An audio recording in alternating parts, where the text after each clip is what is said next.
Bonjour mesdames et messieurs, bienvenue à cette conférence. Ici Normand Pinard. L'être est fait pour être libre. Si vous désirez être capable d'arriver à syntoniser une intelligence qui n'appartient pas au monde conventionnel d'une collectivité aliénée, vous êtes obligé de syntoniser une énergie qui est beaucoup plus intelligente de celle qui règne sur la Terre. Il n'y a pas, présentement sur la Terre, une réelle intelligence. Sinon, la vie serait facile, elle serait simple.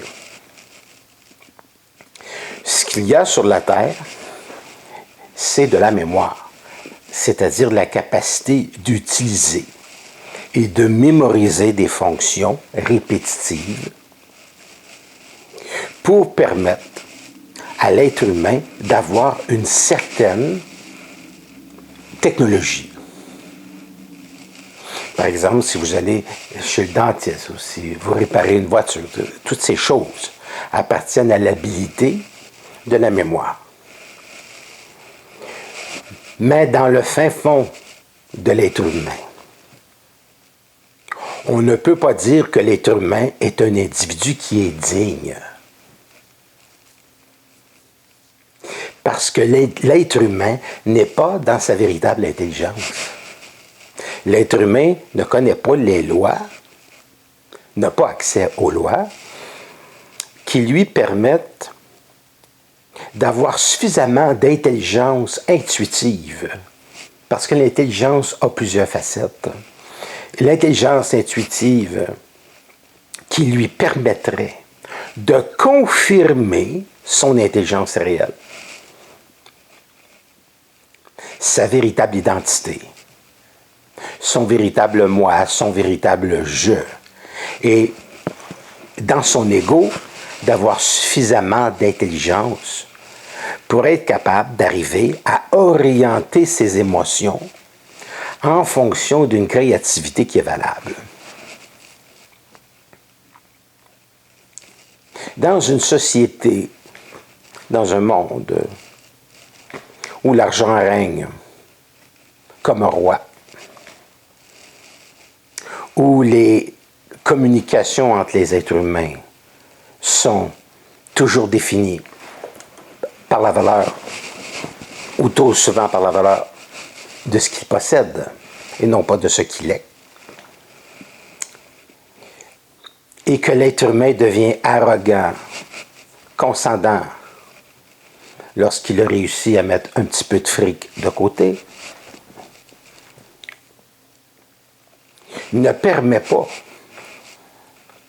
à l'être humain d'accéder à sa véritable intelligence. Donc, l'être humain, il est emprisonné par un travail. Il est emprisonné par le fait qu'il n'a aucune espèce de liberté physique, qu'il n'y en a pas beaucoup, qu'il n'y a pas de liberté dans son intelligence. Un individu qui n'a pas de liberté dans son intelligence, ça veut dire un individu qui n'a pas du tout d'intelligence. Parce que pour qu'un être humain accède à de l'intelligence, il faut absolument cette connexion psychique, cette intuition psychique, où ça devient au-delà de la pensée pour avoir une intuition qui permet dans le temps d'orienter un individu pour faire apparaître dans le réel, à l'aide de l'énergie, une réalité qui lui convienne parfaitement. C'est-à-dire qu'il s'ajuste et qu'il réussit à ajuster son environnement pour la réalisation de ses projets, pour être bien dans sa tête, pour être bien dans son corps, pour être bien dans sa vie, pour être suffisamment créatif, pour ne plus avoir besoin à courir après l'essentiel des choses qui lui permettent d'avoir une vie simple, une vie qui est intelligente, une vie qui est agréable. Donc, les forces qui vont passer par l'être humain peuvent parfois l'aider par l'intuition. Ça prend cette intelligence. Il faut être capable de la laisser passer.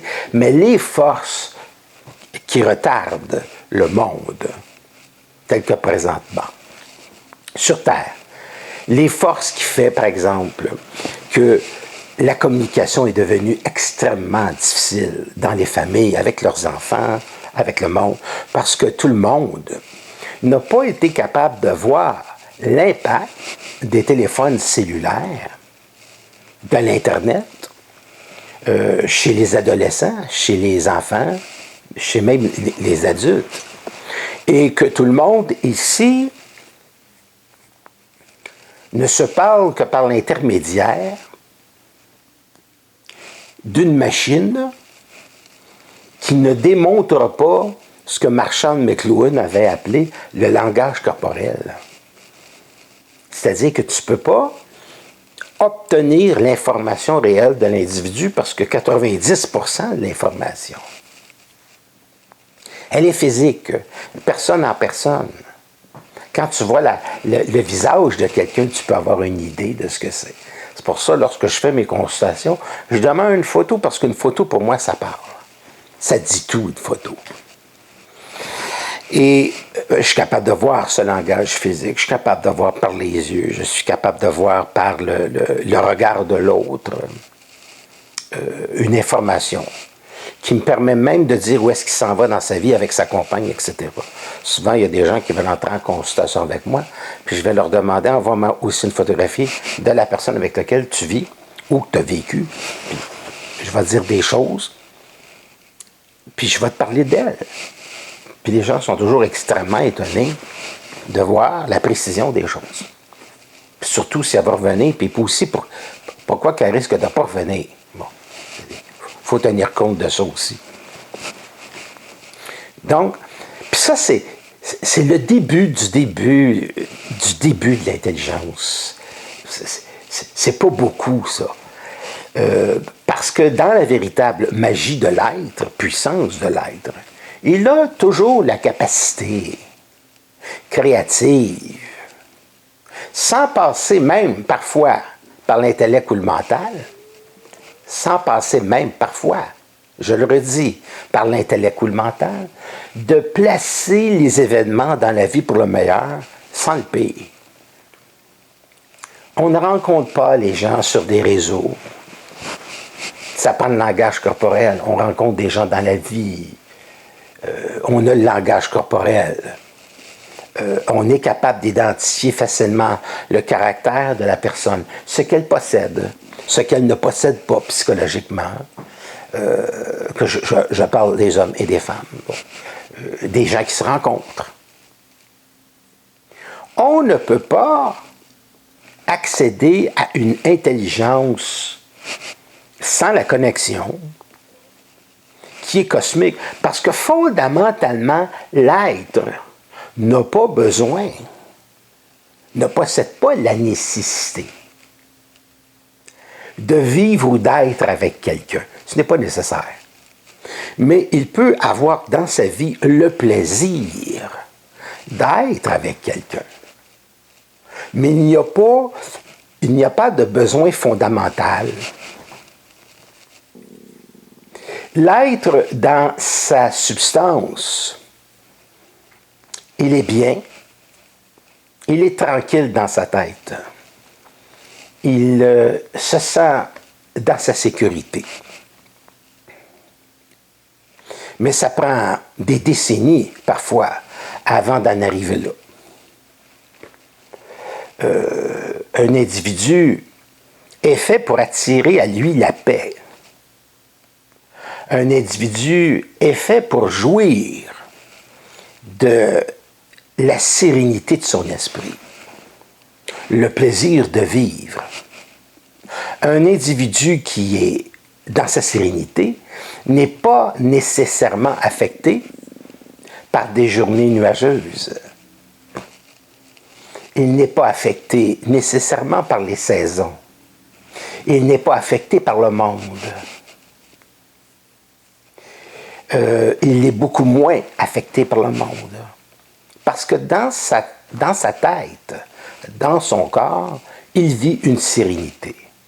Et il a accès à certaines informations qui sont d'un autre plan, d'une autre intelligence qui permet d'entrer en lui et qui va lui dire quoi faire dans le temps, peut-être même des fois à la dernière seconde.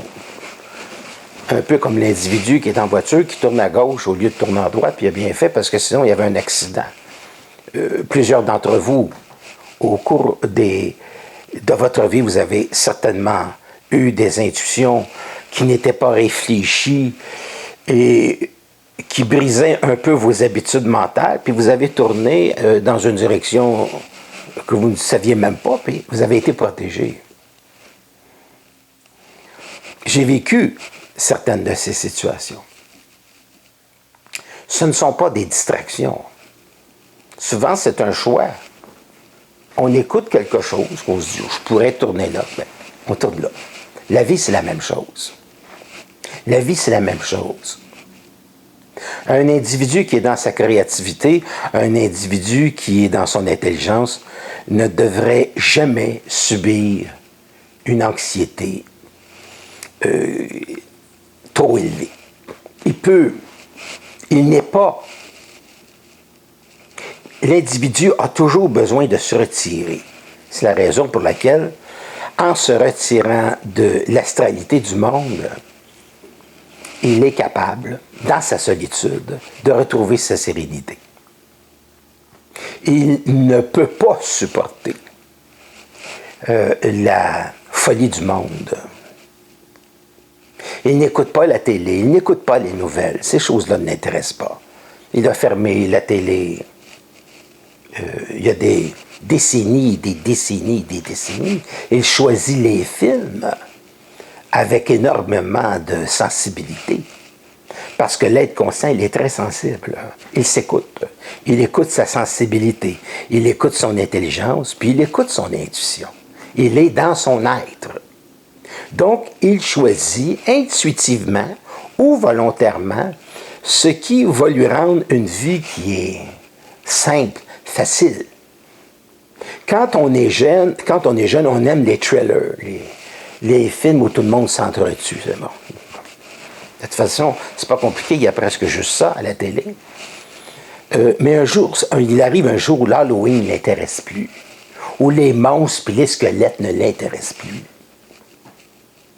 Il va trouver les enfants intéressants parce qu'ils sont déguisés et qu'ils ont des bonbons qui risquent de leur donner des caries. Bon. Mais quand même, il va aimer la spontanéité des animaux, il va aimer la spontanéité de l'enfant qui rit. Il va être bien d'observer à travers la fenêtre de sa voiture que des gens de tout âge se sentent bien. Un individu dans son intelligence, c'est un extrasensitif. Il a une sensibilité intérieure qui se projette dans le monde. Et le monde, il le ramène à lui. C'est une introjection projective. Et avec l'introjection projective, il constitue le monde. Il crée les circonstances de sa vie qui vont lui permettre d'accéder à une paix intérieure, à une vie qui est facile, à une vie qui est simple, à une vie qui est harmonieuse, à une vie qui est plaisante. Ça, c'est une vie qui est totalement intelligente. Dans le monde présentement, ce que vous allez voir à partir du moment où vous ouvrez le téléviseur, c'est du mensonge.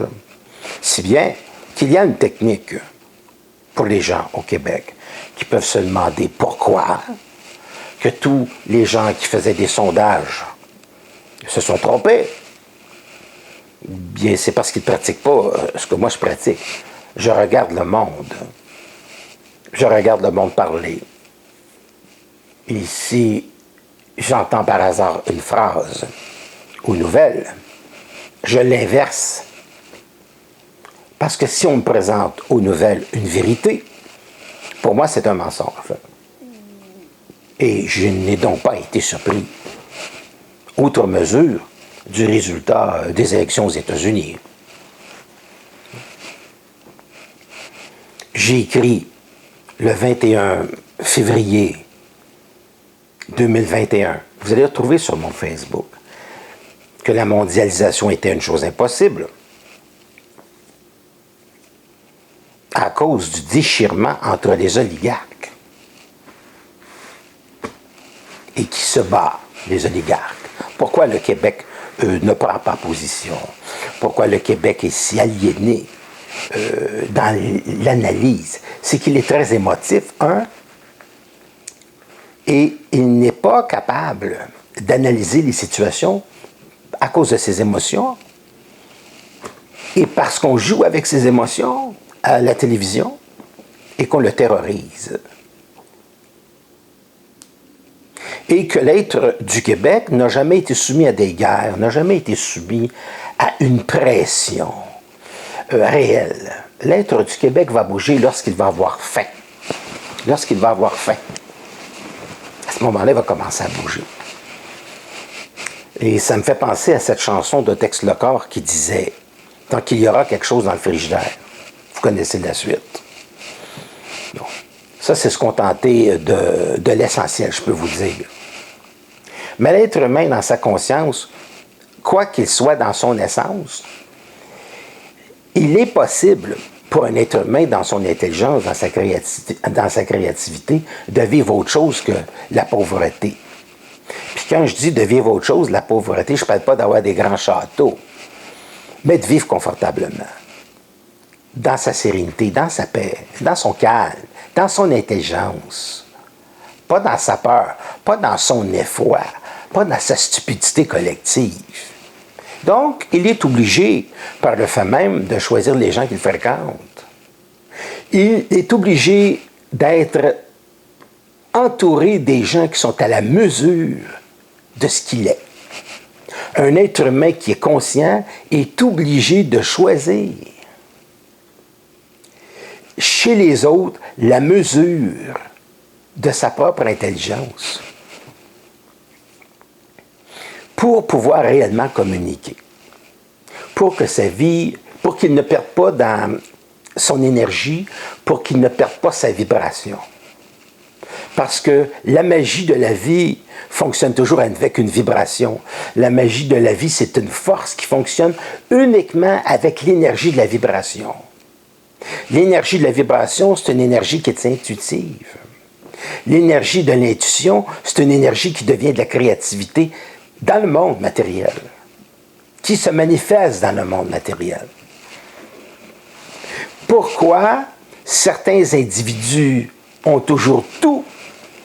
Bien, c'est parce que ça fait extrêmement longtemps qu'ils y pensent et qu'ils canalisent leur énergie à un endroit. Et la chance est un phénomène énergétique hors du doute, hors de l'inquiétude, qui permet à un individu de se réaliser dans sa totalité, c'est-à-dire la totalité de son intelligence. Mais il est très difficile pour l'être humain de ne pas être dans le doute. Il est très difficile pour l'être humain de vivre toujours une vie qui ne subit pas le tsunami du monde. Et c'est la raison pour laquelle vous allez voir chez les enfants des enfants qui se retirent. Les surdoués se retirent toujours parce que tu ne peux pas leur donner une balle. Une balle, là, si tu es surdoué à 5-6 ans, ils vont dire qu'est-ce que tu veux que je fasse avec ça? Qu'est-ce que tu veux faire avec ça? Comprends-tu? Donc, ce ne sont pas des individus nécessairement adaptés à la collectivité. C'est des gens qui sont adaptés à eux-mêmes. On me faisait partie récemment d'une sorte d'être humain, les sigma. Bon, ça correspond beaucoup aux sigma. Je ne sais pas si c'est une lettre grecque. Je ne sais pas si je la prononce bien. Sigma. C'est des êtres retirés, c'est des êtres qui sont très intuitifs, dont le fondement est dans leur psyché, dont le fondement est totalement connecté à l'intuition. Ces gens-là sont beaucoup dans la solitude, mais c'est une solitude volontaire. Parce qu'ils prennent du plaisir uniquement à partir du moment où ils sont entourés avec des gens qui sont intelligents, avec des gens avec lesquels ils peuvent parler de différents sujets et qui peuvent avoir des retours sur la conversation qui sont suffisamment vibratoirement intéressants, stimulants pour eux. Sinon, il est obligé de s'adapter à ne pas aborder certains sujets. Ce qu'il fait d'ailleurs. Ce que beaucoup de Sigma vont faire, ce sont des gens qui n'aborderont pas certains sujets. Ils vont écouter beaucoup. Ils vont écouter beaucoup. Parce qu'ils savent que leur intervention est inutile. Qu'il y a des gens qui ne peuvent pas comprendre. Il y a des gens... C'est pas qu'ils ne sont pas intelligents. Les gens sont très intelligents. Mais ils sont émotivement en retard. Les gens sont très intelligents dans leur habileté mentale. Mais émotivement, l'être humain est retardataire dans tous les pays du monde.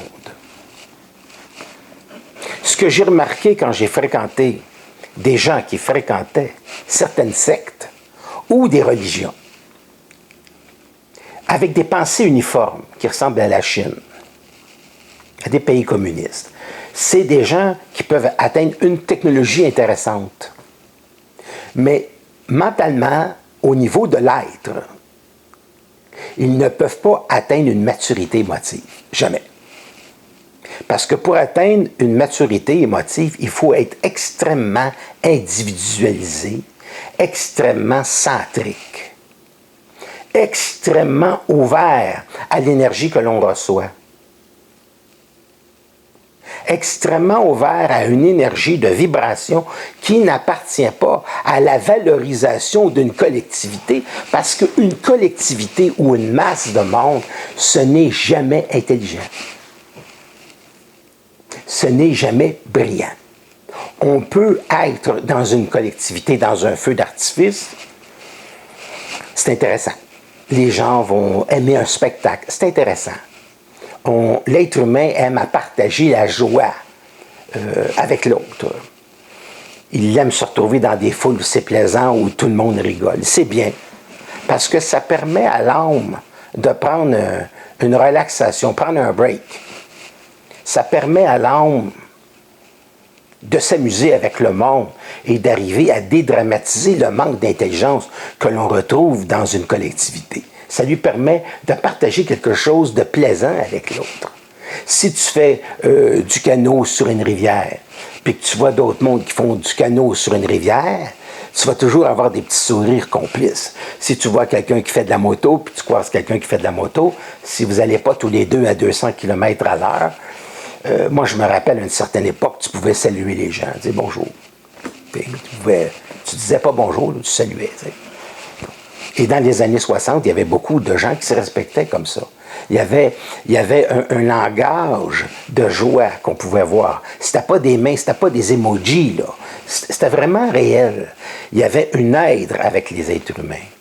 Et dans les années 50, dans les années 40, je les ai pas connus, mais j'ai connu des gens qui sont venus au monde dans les années 20, et il y avait beaucoup d'entraide.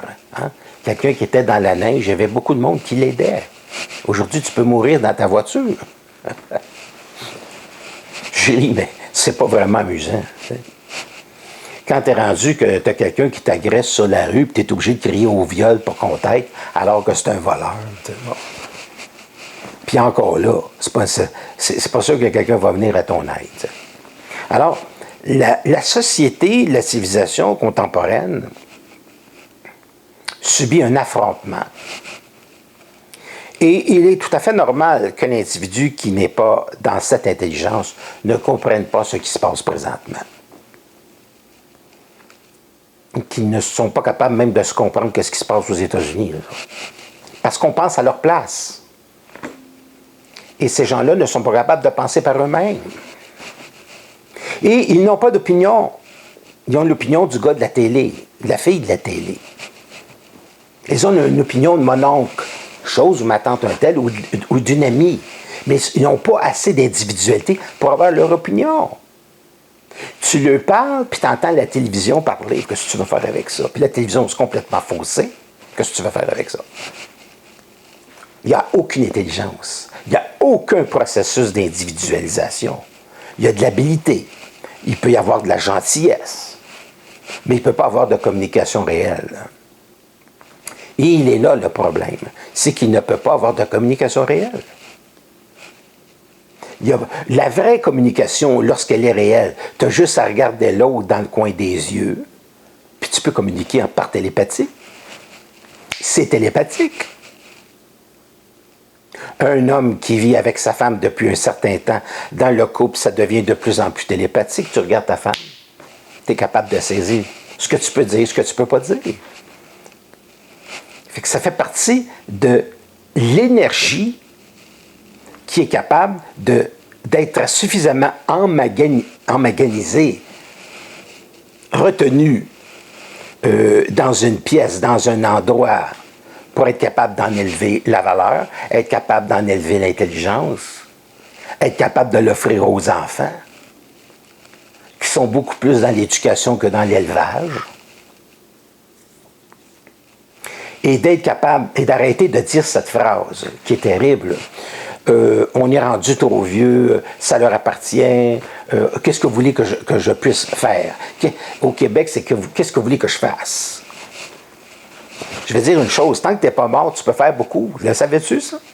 Parce que tant que tu n'es pas mort, ta magie est extrêmement puissante. Puis c'est en prenant de l'âge que la magie de l'être devient de plus en plus puissante, parce qu'en vieillissant, en prenant de la maturité, tu es devenu de plus en plus centrique, de plus en plus centrique, de plus en plus centrique, de plus en plus centrique. Puis si tu n'écoutes pas trop de monde stupide, tu es un vrai dynamo d'énergie capable de te donner beaucoup de sérénité, puis de pouvoir le partager avec ton mari, pouvoir le partager avec ta femme. Puis à deux, ça fait des gens qui s'abstinent plus, ça fait des gens... c'est pas que toujours que le bonheur est au plafond, mais il y a une belle complicité. Ce sont des gens qui sont arrivés avec les années à se respecter, ce qu'on ne voit pas souvent chez les gens qui n'ont pas d'expérience. Et ce respect permet une centricité chez l'individu, permet une sécurité, ça c'est un mot très rare, ça, permet une sécurité chez les individus qui fait en sorte que l'individu, étant dégagé des troubles psychiques occasionnés par le dommage de l'agitation du mental, puisse être capable d'arriver à se centrer d'une manière très zen, de se centrer. Et il est capable de capter les choses, il est capable de capter cette intelligence qui lui permet de comprendre les choses. Parce que la réalité, c'est rien d'autre que la représentation énergétique de notre monde intérieur. Il n'y a pas vraiment de monde. La matière, c'est un matériau de construction collective des pensées.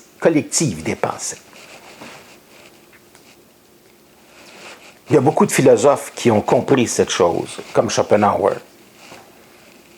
Et il y a une très grande capacité chez les individus qui ont le pouvoir de retenir de l'énergie à créer des civilisations nouvelles. Votre monde, avec votre liberté, avec votre intelligence, avec vos connaissances, avec votre puissance d'esprit. Et à ce moment-là, ça devient quelque chose d'absolument extraordinaire. La vie, elle est plus simple. Parce qu'en soi, la vie n'est pas simple. La vie est très compliquée. Parce que la majorité des gens qui la composent n'ont pas cette intelligence. Ils vivent dans l'atrocité de l'insécurité. Ne leur parlez pas d'énergie, ça leur passe par-dessus la tête. C'est seulement les individus qui l'ont expérimenté qui peuvent en parler.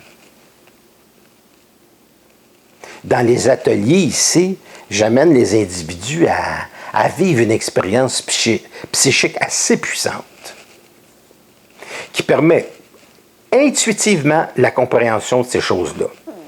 Parce qu'on le voit dans la vie après. Quelqu'un qui vient faire un atelier ici peut changer sa vie. un seul. Puis les gens qui viennent souvent sont relax.